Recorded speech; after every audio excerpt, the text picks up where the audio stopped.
I cannot wait to toot Lana's horn, everyone.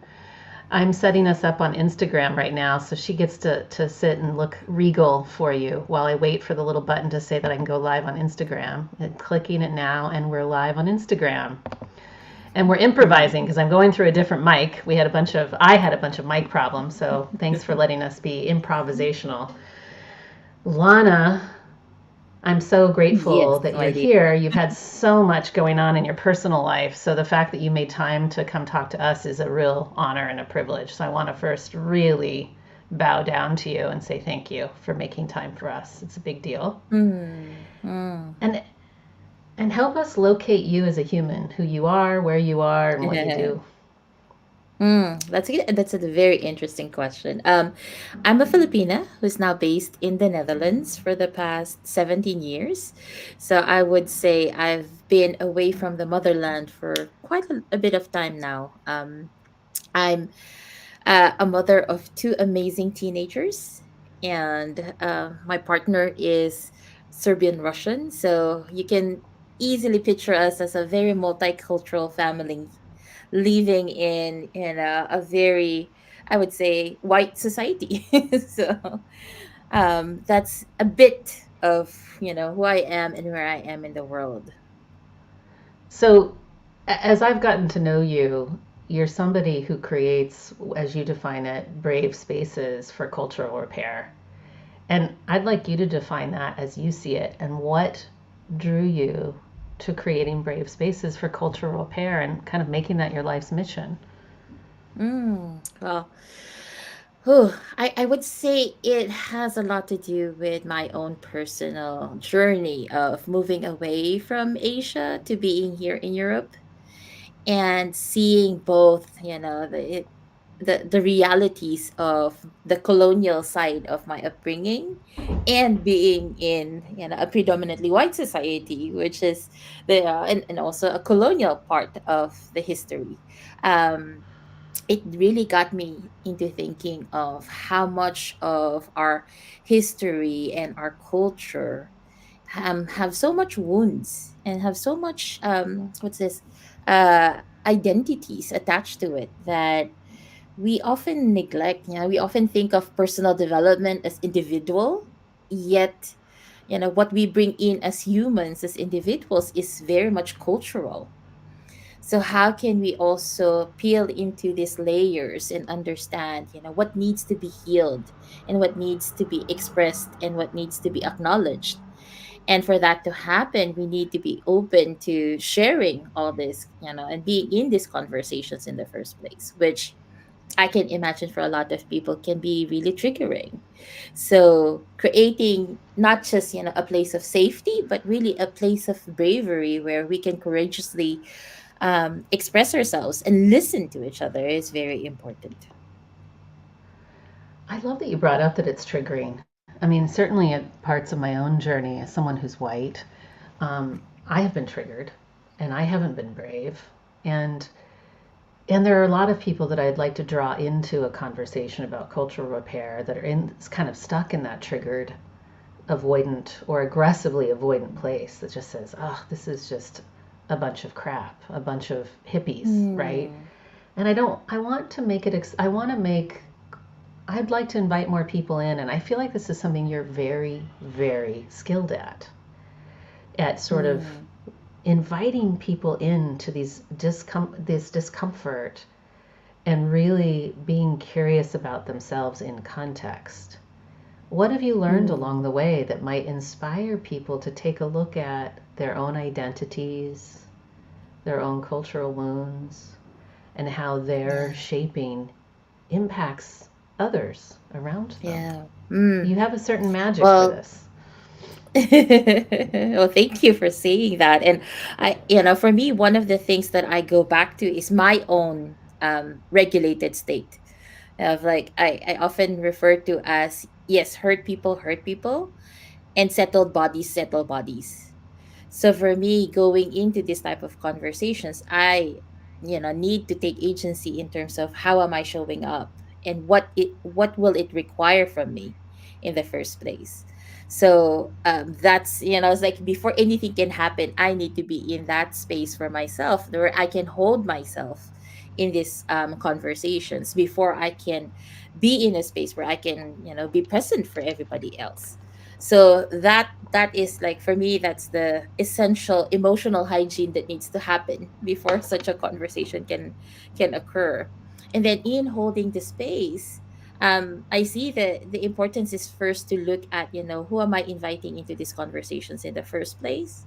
I love this idea around, okay, for us to create, a courageous space to show up and be able to be vulnerable with each other, we need to really look into, how are we creating it as a safe space as well for for people. And one thing to do that is, you start with who are you inviting in these conversations in the first place.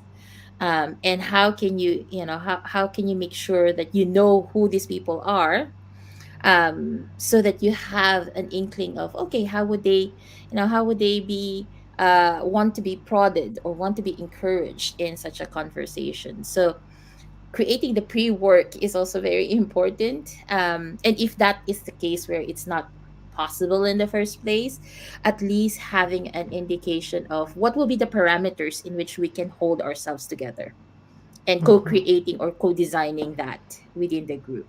So in one of the queer refugee activities that we do here in Amsterdam, we often set intentions. What will be our intentions for the gathering, and what can also be things that we can park. And I like this idea of being able to park certain, say, intense emotions or thoughts or judgments, so having a place to park them, and be able to also openly say, hey, I'm coming here, feeling tired, I haven't slept, so I'm going to be parking it here, but you know that this is my energy level already. So that having an awareness of where everybody is provides that element of safety, and at the same time enables you to know, okay, how would people engage in such a conversation.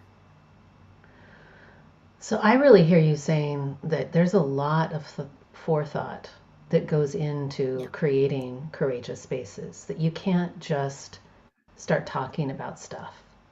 You have to Yeah. first really, because that's going to be a recipe for a lot of dysregulation and Yeah. potentially not really doing any healing. But I hear you Yeah. saying, I need to be regulated, and I need to have some pre-work that I've done in terms of who I've gathered, what our intention is for gathering, what the parameters and container is for the gathering, so that we're all in agreement on what the intention is in terms of Yeah. what we're here for.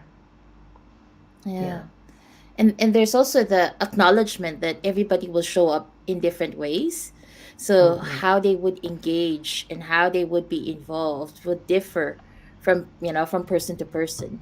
So not having like, oh, I need to people, yeah, I need for people to speak like this or talk like this. It needs to be open in a way that you can say, oh, some people might want to just listen, some Yeah. people might want to, jot things down and reflect on it. Some people might need more time processing things. So taking into consideration also, again, the work around neurodiversity in terms of how people process information is very important in these spaces. Mm-hmm. I'm learning more about that. Speaking of neurodiverse, my little ADD brain didn't plug my computer in. I spelled your name wrong, and I didn't plug my computer in, so you're going to have to hang on. I'll demo for you neurodivergence right now. Oh. And this is all about the My friends emergence. have made me have fully confronted me and said, Tracy, I hate to break it to you, but the way that you process information is a little different than I do. I'm like, oh, good to know. Um, I actually love that you do a lot of work around neurodiversity. I'm wondering if we could just follow that thread for a second, because I don't know that a lot of people know what Yeah. kinds of considerations you might need to bring to the table when you're crafting a space to allow different processing speeds, to allow styles. Like, what are the things that you think about? Yeah. So this is also part of the who are we gathering in the first place, right?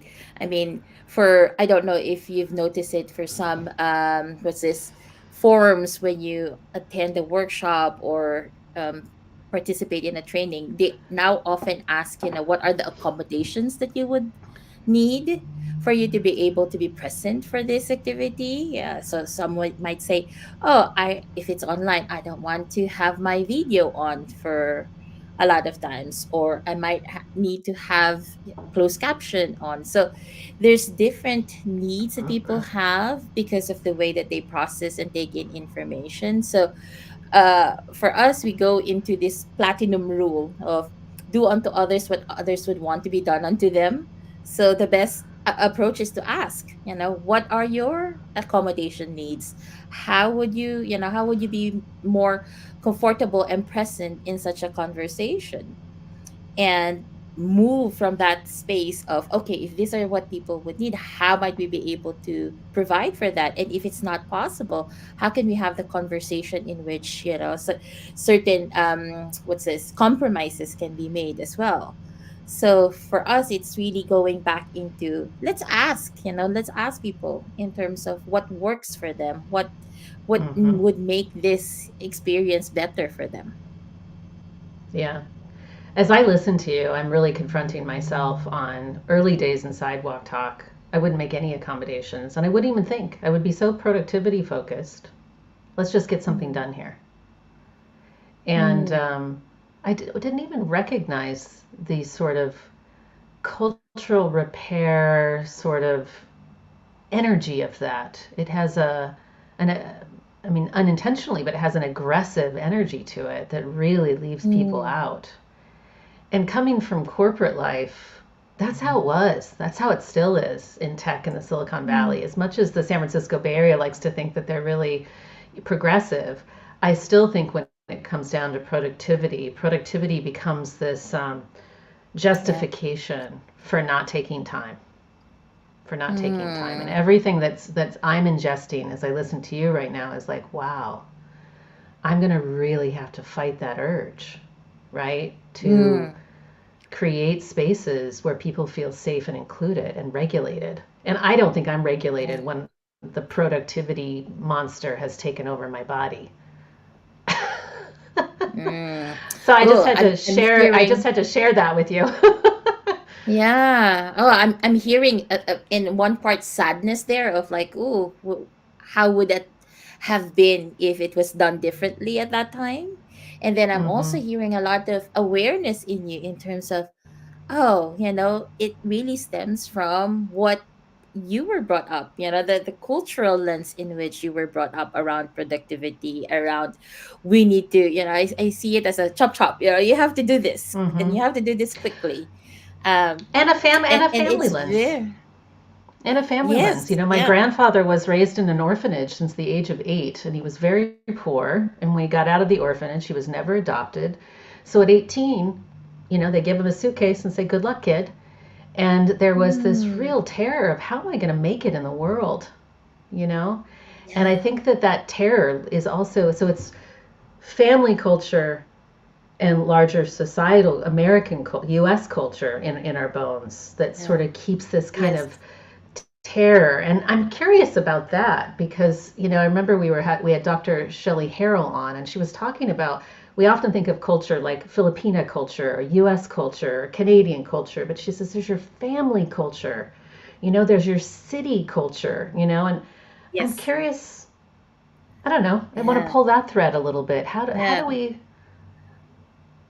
there's some healing there too, Definitely. almost, that And needs to happen. uh one of the exercises that I love doing is helping people reconnect with how they define certain, I would say, values. Like like yesterday, I did a money story session for Vision 2020, which is a program where I mentor founders together with Carlos and Lawrence from the Happy Startups.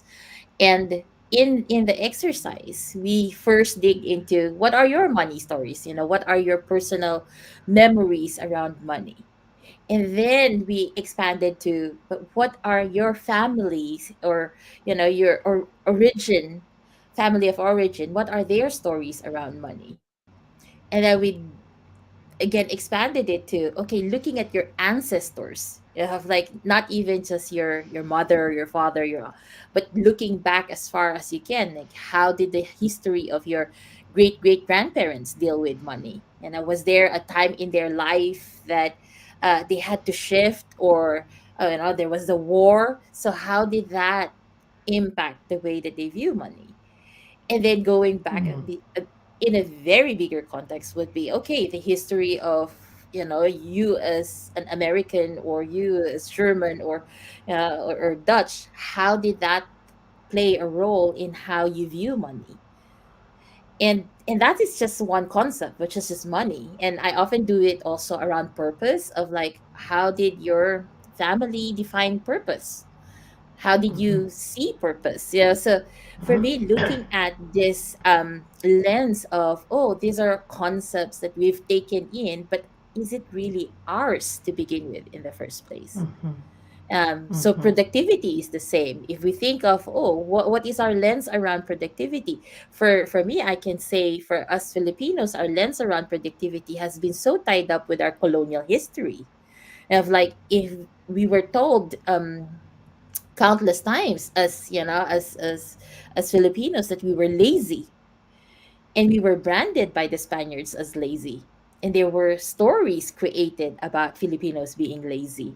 So productivity was a way to negate that as a story, which again created this toxic culture around productivity as well. So for me, there's this layering in how we show up as individuals, based from not just our family's history, but also our cultural history, and then of course also the historical context in which in which our culture has played as well. Wow. So, what I'm also taking in is just how much we have to learn more about history.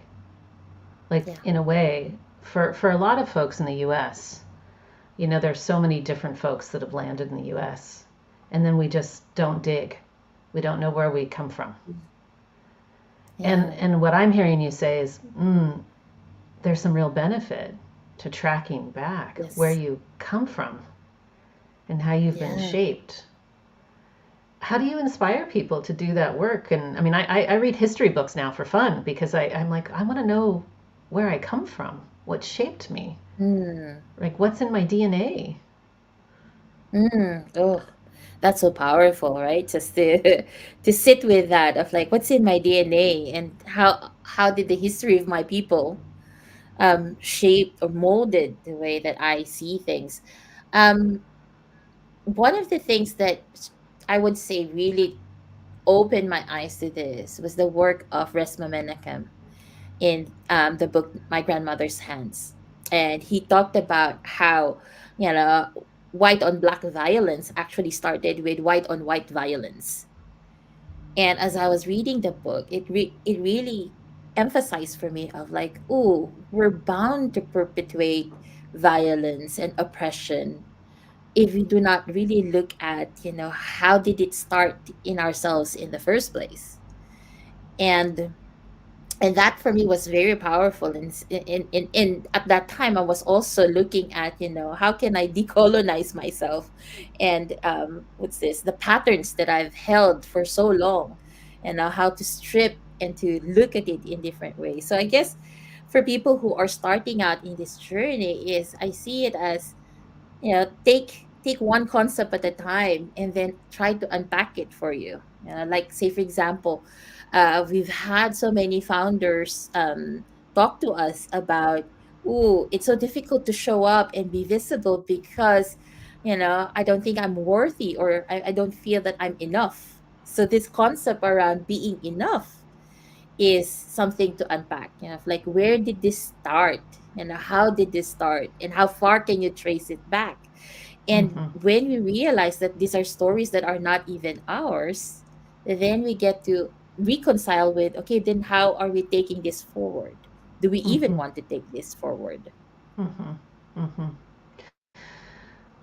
something that's come up, you just mentioned white on white violence, and something that's come up inside of my sessions with clients is they have a lot of white guilt. They said, well, is this all the problem of white people? So white people are the violent people and they're always the oppressors and the bad guy and nobody else is bad. And so then they sort of feel unworthy.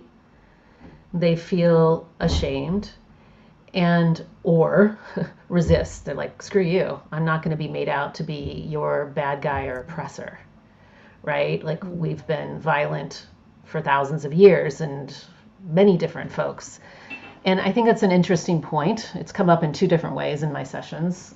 More recently, more of the guilt part, but certainly with some groups, it's the other. Like, I'm not interested in this and being made to be your perpetrator. And I think about it a lot, and I'm trying to make sense of this question. Like, how do we, what does healing that look like, right? Yeah. Like, who is the apex perpetrator here? That's, I guess, what I get. It comes up in psychotherapy sessions, especially because a lot of my folks are from the Bay Area they're immersed in a conversation around social justice. So they have a different framing than somebody in the town that I currently live in Germany, for sure. Yeah. Would you be willing to think with me about that? Yeah. Yeah. What's coming up for me strongly is around where is also the guilt coming from, or the shame is coming from, of like I'm remembering in what's this one of the books around feedback. I forgot the title right now. Oh, sorry for.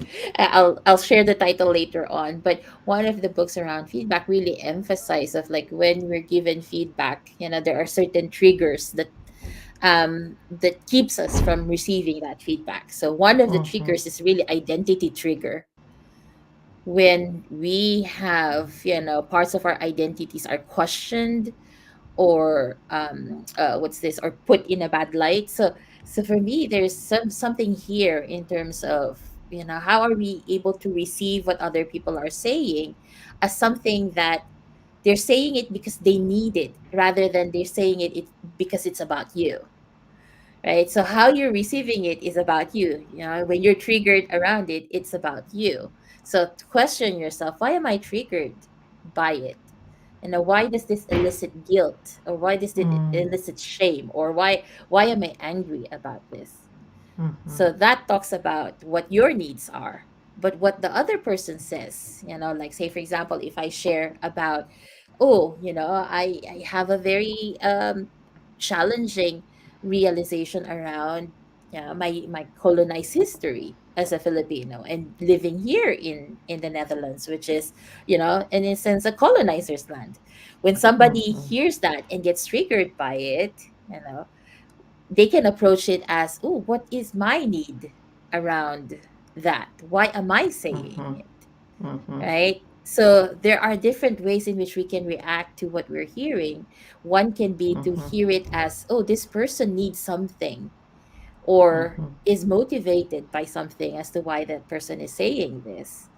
And I can be curious and dig into that deeper. Or if I feel triggered, I can also be curious and dig into, oh, why am I triggered in the first place? So this delicate balance of moving from in nonviolent communication, you're moving from different chairs, like, oh, can I sit in the chair that looks at what's alive in you, or do you need to sit in the chair to look at what's alive in me, and then see how we can move together? I love that.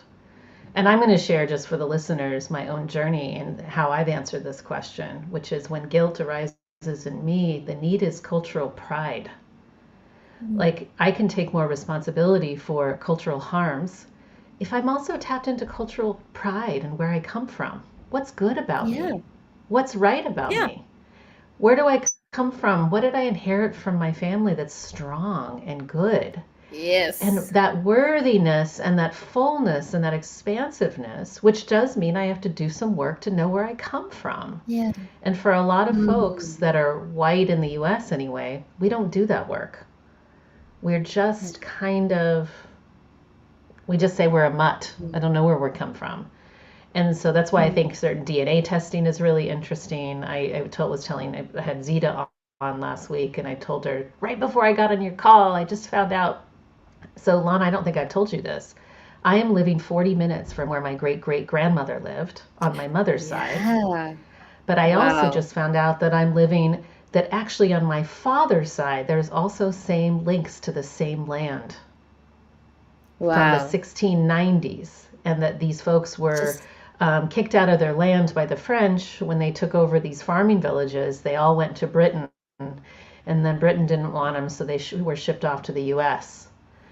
And it's mm, just a helpful, all I can think of is what resilient stock of people that they yeah. managed to make it to Britain, not lose faith, and make it to the US, to Pennsylvania, and find their way to some land and start their vineyards and Yeah. their farming there again, you know? Yeah. Because Oh, then when I'm tapped into the strength of that, then I don't have to feel guilty when you talk to me about the yes. wounds that you've experienced, because I can hold much more complexity in my nervous system. I can hold grace, and I can hold the pain of what it means to be human and how we harm each other, and that we can Mm, really just listen. And I can listen to you and center your story, even though I'm talking about myself right now, that's not lost on me, instead mhm. of my own. Yeah. And such a beautiful way of honoring our ancestry in that way, right? Because that's also something that in these conversations around healing histories, one of the things that often bring up is, can we be more salutogenic in our approach? Because it's so much of Mm, this, what you've mentioned, it's so much of this pathogenic, oh, what has caused me harm? What has been, the struggles? But alongside the struggles are the strengths, the resilience that you've mentioned. So how can we be more open to looking at the fullness of the experience? Because it cannot, it cannot always be bad in that sense, right? So how can we look at that fullness of the human experience, of your ancestors' experience, and to also look not just at the struggles but really amplify the strengths? Because mm, I would say, I am here because of my ancestors. I am here because of the decisions that has been taken by, my grandparents, my great great grandparents. So mm, there is a sense of acknowledgement that alongside, what they've gone through are the strengths of who they were as individuals. And that got me here. mm, mm, mm. Beautiful. I'm going to be dumb and ask you, how would you define salutogenic? I mean, I hear the word salute in there, but I want to know what you mean by that. Yeah, so it comes from and I'll share also an article. So it comes from a social anthropologist.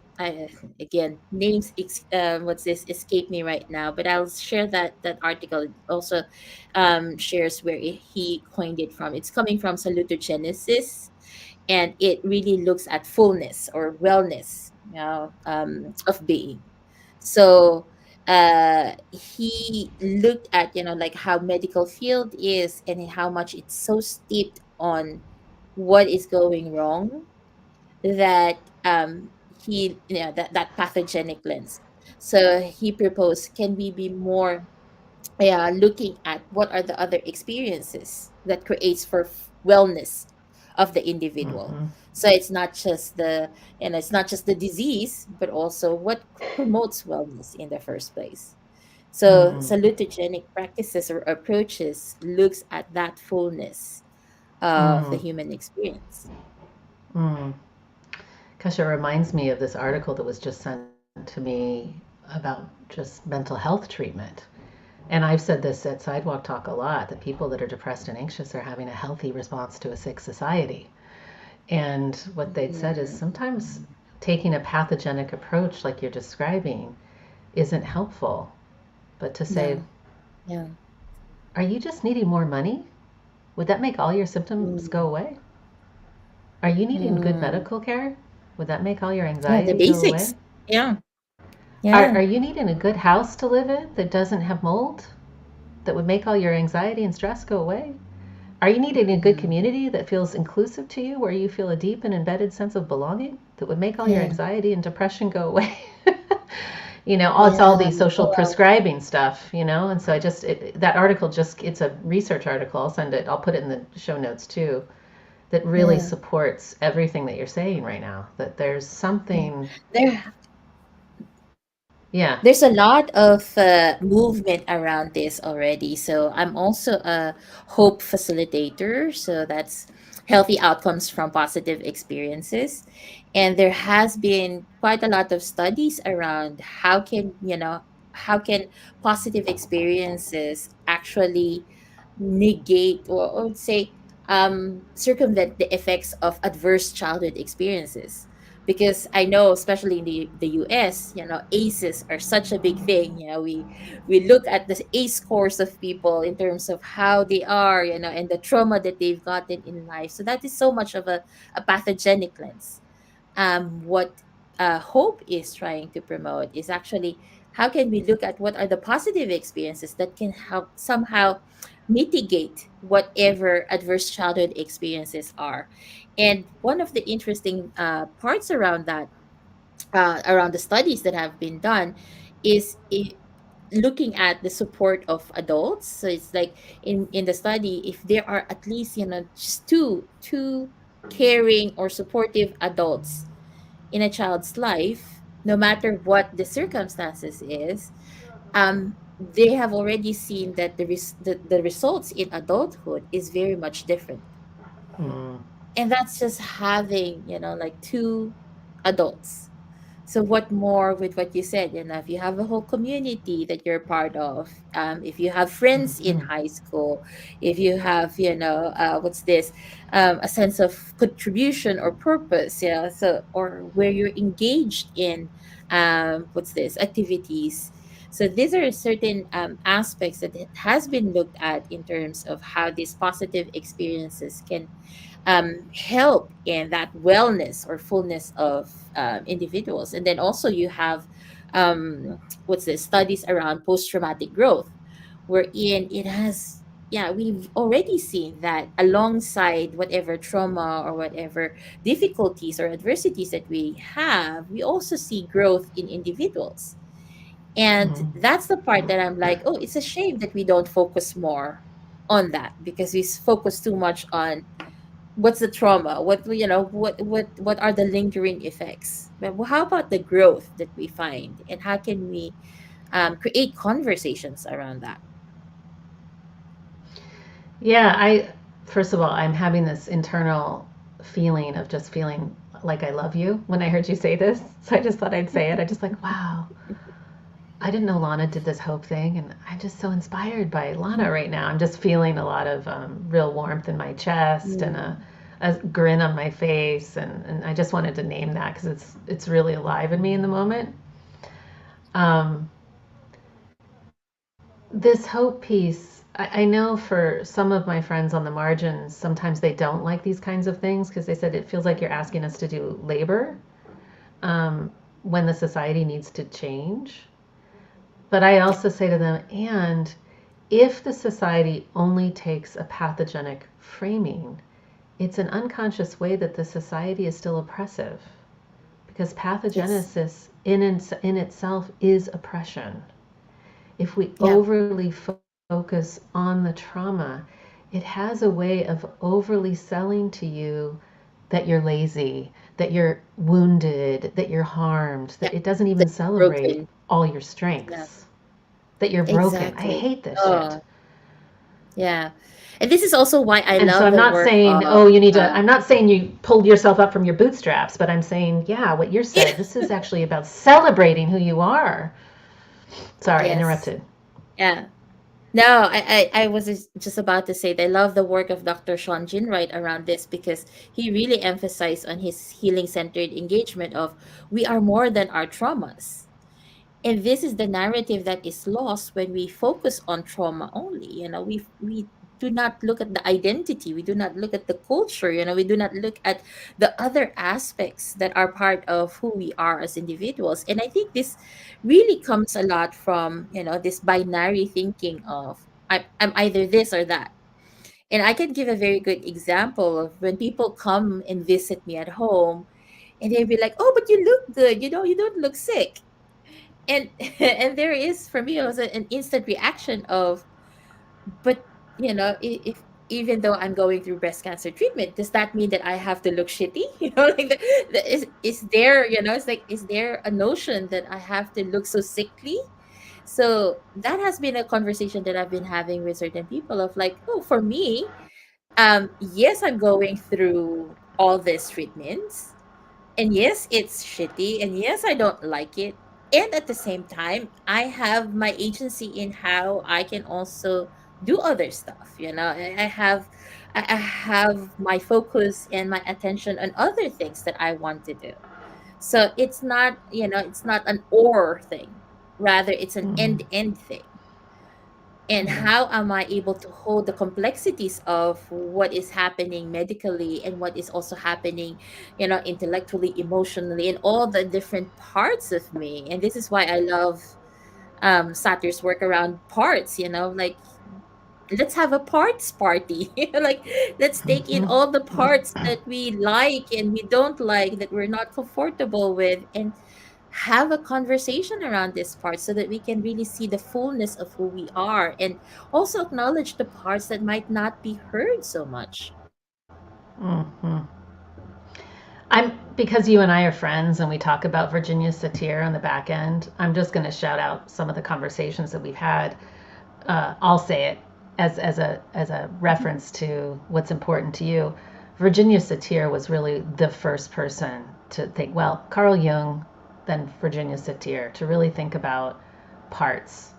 And now it's a lot of men that are actually promoting their ideas about parts, but we could also honor the lineage and honor that it was a woman that actually really was written off because people thought it was hokey, her idea about parts. And now, with things like internal family systems and Johns Hopkins doing efficacy research, that wow, this part stuff really heals people. Yeah.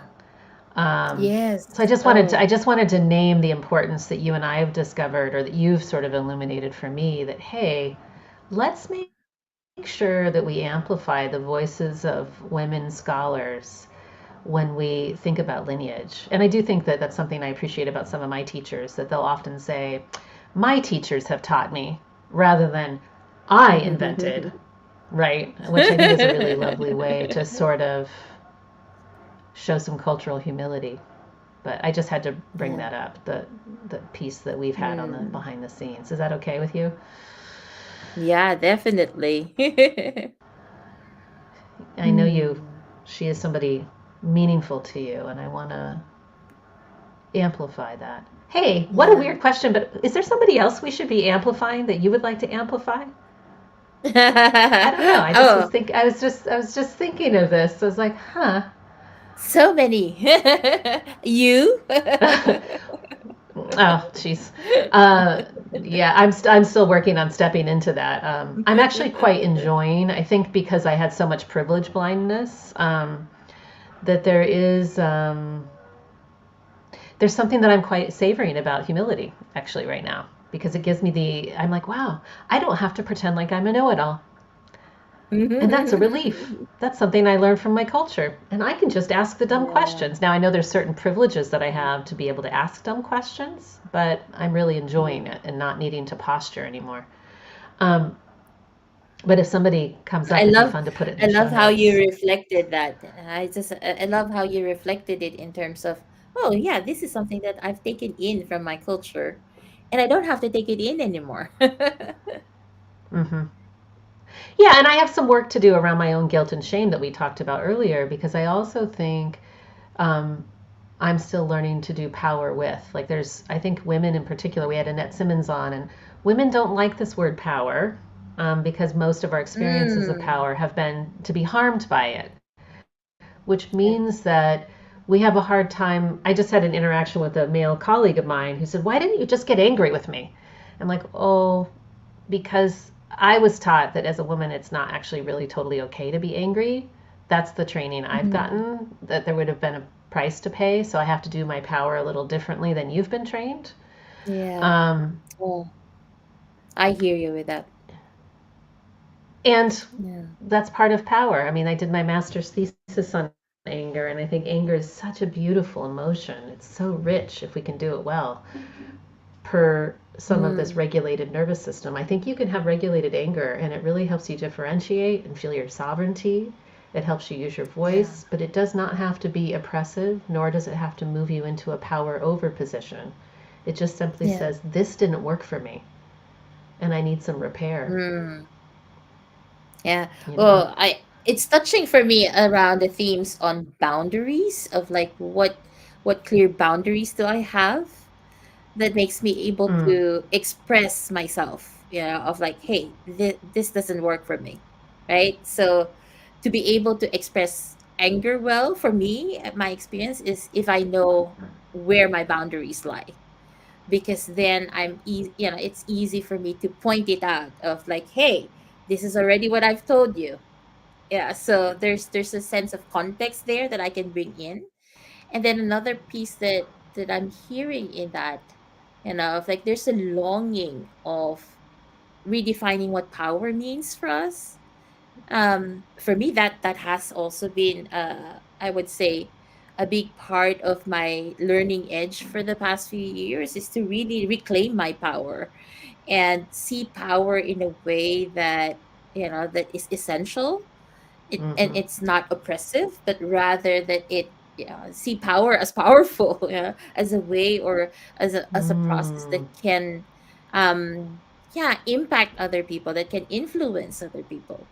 And so my relationship with power right now is, how am I aware of how I use power, and at the same time, how am I inviting power in, within myself, that allows for me to be able to, share that with others. This sharing and redistribution of mm, power is something that I'm very much, excited to see more in the world. And perhaps this is also why this cultural repair is very important for me, because I see that the healing, when it comes to history, is a lot about power over.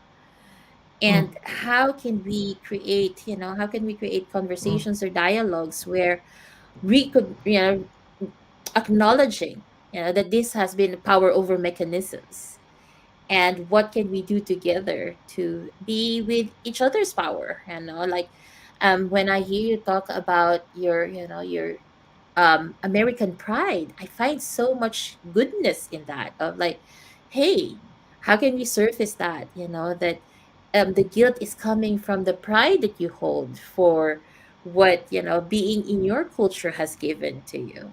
That I can easily relate to, it's relatable for me, because I have the sense of pride as well, for me being Filipino. I mean, it's mm-hmm. something that's, in nonviolent communication, right? Needs are universal. So I easily can see your humanity with your needs. Mm-hmm. As I listen to you, I feel you. I feel the excitement that comes up in you as you say, I am really embodying my power inside. And I'm excited to sort of have this happen more in the world. And I just watched you just come alive. Something really shifted in you. It's really beautiful to see. And in this whole conversation, I feel like you model it. Like there's this particular way that you're sharing power with me, that you're letting, I mean, I want to talk with you and be in dialogue with you, not just interviewing you. And so we're here back and forth, but you're really reflecting on me and reflecting on yourself. And I see you dancing in this exchange and then bringing in all of your wisdom that you do have unapologetically, like not in a power over way, like, look how smart I am, but here's what I have to offer into the space. And I'm constantly taking notes when I'm around you. I'm like, ah, and because it's not just what you say, it's what you're embodying as you say it. And even as you were talking about, hey, I'm going through breast cancer treatment right now, but sick is not my only identity. I have many identities, and that there's a power in that. That I part of what I hear you saying is I'm embodying my wholeness.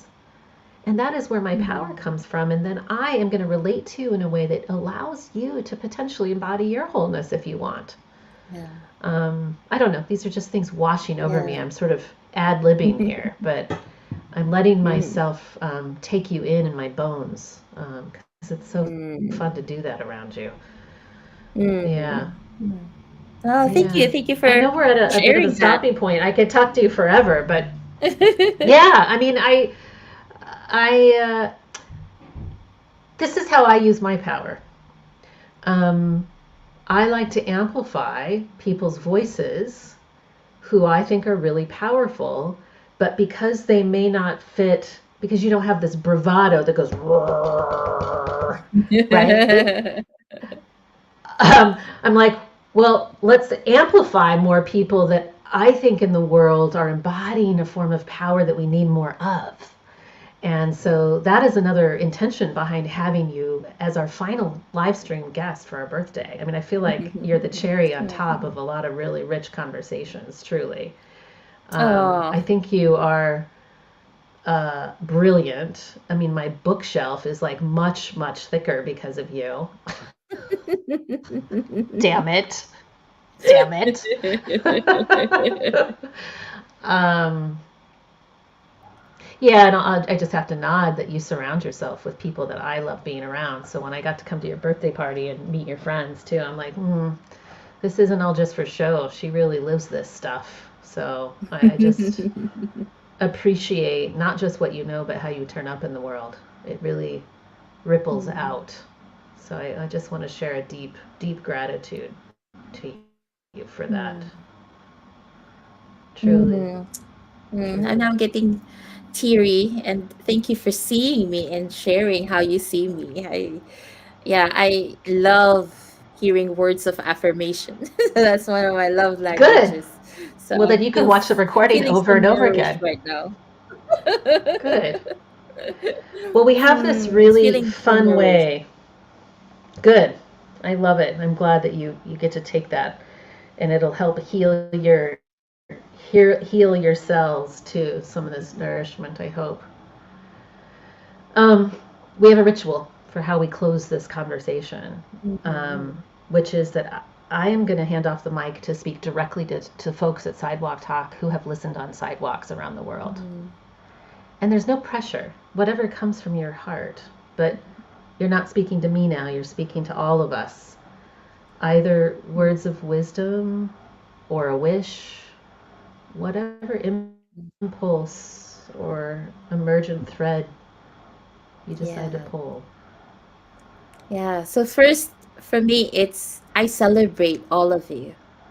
Yeah, the way that you show up, the way that you listen, the way that you know, take in life, that's already something to celebrate. So even before anything else, I just want you to, give yourself pats in the back for being the person that you are. And I know how challenging it can be when there's some dominant narratives that are in our lives that creates tension in us, like how can we be like this, or how we need to be like that. So I hope that what you would take is you have that inner strength, you have that inner wisdom, and that would carry you in, as you're listening to other people, as you're listening to yourself. Trust that you have that inner wisdom that's already there inside of you, not something that you're trying to learn or reach for, but rather something that you're trying to reconnect to. It has always been there, and that would serve you in the ways that you can show up, the ways that you can be in life. And yeah, and I do hope that it supports you in loving yourself more. Now I feel nourished. That was beautiful. Lana Jelenev. Do I say Jelenev? Jelenev? Never. Well, Since I spelled your name wrong, I think I've always been saying it wrong. in Dutch it will be Jelenev. Jelenev. So it's Okay. like say a Y. I do recommend for those of you that are listening live or watch the recording that you do go to Lana's website, because what she's done is she has put a lot of her wisdom on her website in almost workbook fashion. You do need to make a small donation to her efforts, and I encourage you to do that. And I also love that you've set it up that way. Your ethos of generosity is huge, and then I also love that you have boundaries about the places that you're going to ask for something in return. But I would encourage you to invest in some of these things, because they're actually not just heady tools. They're actually full-on transformational explorations that you're invited into to explore, brave spaces and imagination and resilience and a whole host of things. So go check out her website, and it's 𝗏𝗏𝗏𝗏𝗏𝗏.com, JELENJEV.com. And thanks, Lana, for being here. Really appreciate it. Well, my pleasure. Thank you for having me.